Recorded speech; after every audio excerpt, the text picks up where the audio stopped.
कि क्या paper mix तो नहीं आ रहा है? जी बिल्कुल भी मिक्स नहीं आ रहा है। आपको आपका मैथ्स अलग पोर्शन है, रीजनिंग अलग पोर्शन है, जीएस अलग पोर्शन है, उसमें कोई डाउट नहीं है। और मैंने आपको बताया कि अगर आपको समय की कमी पड़ती है तो आप सबसे पहले रीजनिंग करें, बीच में जीएस करें और लास्ट में मैथ करें, तो आपकी जो समय की कमी कहीं पड़ती होगी वो काफी हद तक संतुलित हो जाएगी। मान लीजिए आपको टाइम शॉर्ट पड़ता है 5-7 मिनट, तो ये 5-7 मिनट ऐसे मैनेज किए जा सकते हैं अगर इस क्रम को आप कर दो।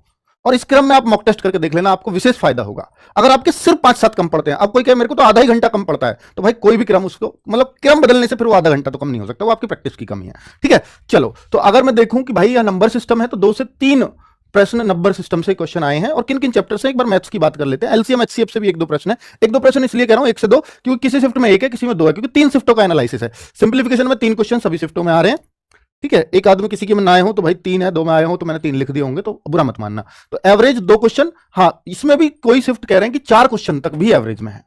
ठीक है, ratio and proportion 2 question, age से 1 क्वेश्चन, परसेंटेज से 2 से 3 प्रश्न। ऐसा हो जाता है कई बार कि एज का कोई प्रश्न उसमें एवरेज लग गया तो वो एवरेज में ही इसको गिन देगा एज में, तो एवरेज के फिर उसने 3 मान लिए, एज का गिना ही नहीं।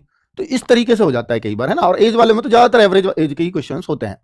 ठीक है, परसेंटेज में 2 से 3 प्रश्न, प्रॉफिट एंड लॉस में 2 से 3 प्रश्न, डिस्काउंट में 2 क्वेश्चन, सिंपल इंटरेस्ट में भी 2 क्वेश्चन, कंपाउंड इंटरेस्ट में 2 से 3 क्वेश्चन। अब आपको कौन सा मुश्किल है कौन सा आसान है? मैं कहूंगा जो कंपाउंड इंटरेस्ट में क्वेश्चन आ रहे हैं ये थोड़े मुश्किल लग रहे हैं बच्चों को। ये मुश्किल इसलिए लग रहे हैं क्योंकि इनकी कैलकुलेशन थोड़ी सी टफ बना दी गई है, क्योंकि जो रेट है यानी जो दर है वो 8 सही 3/4 इस टाइप से कुछ दे रखी है। इस वजह से बच्चों को ये कैलकुलेशन थोड़ी सी टफ लग रही है और क्वेश्चन लेंथी लग रहा है। ठीक है, टाइम एंड वर्क का 1 क्वेश्चन है, पाइप सिस्टम का 1 क्वेश्चन है, टाइम स्पीड एंड डिस्टेंस के 2 क्वेश्चन है। अब जैसे टाइम स्पीड एंड डिस्टेंस, यहां भी एवरेज स्पीड पूछ ली तो बहुत सारे बच्चे इसको एवरेज का मान लेंगे, तो हो सकता है 4 क्वेश्चन इस तरह से भी कह रहे हो। तो अभी ये कहना बिल्कुल संभव नहीं है कि भाई वो किस तरह से कह रहे हैं, पर कोई बच्चा 4 क्वेश्चन बता रहा है, कोई एवरेज के 3 भी बता रहा है, कोई 2 भी बता रहा है, तो वो इस तरह से बता रहे होंगे। ठीक है, अब टाइम स्पीड एंड डिस्टेंस का क्वेश्चन हमेशा बच्चों को थोड़ा सा टफ लगता है क्योंकि इस चैप्टर को वो टफ माने बैठा होता है, इस वजह से उसको ये टफ लगेगा। बाकी इसके क्वेश्चन टफ नहीं आ रहे। ट्रेन का 1 से 2 क्वेश्चन है, कई बच्चे टाइम स्पीड एंड डिस्टेंस में 3 से 4 क्वेश्चन कह रहे हैं, उसका कारण है कि वो ट्रेन को भी इसमें ले रहे हैं। तो ठीक है, बिल्कुल फिर हो ही जाएंगे। फ्रैक्शन का 1 क्वेश्चन, कुछ बच्चे सिंप्लीफिकेशन में मान लो ज्यादा क्वेश्चन बताए तो वो फ्रैक्शन को इसमें ऐड ऑन कर रहे होंगे।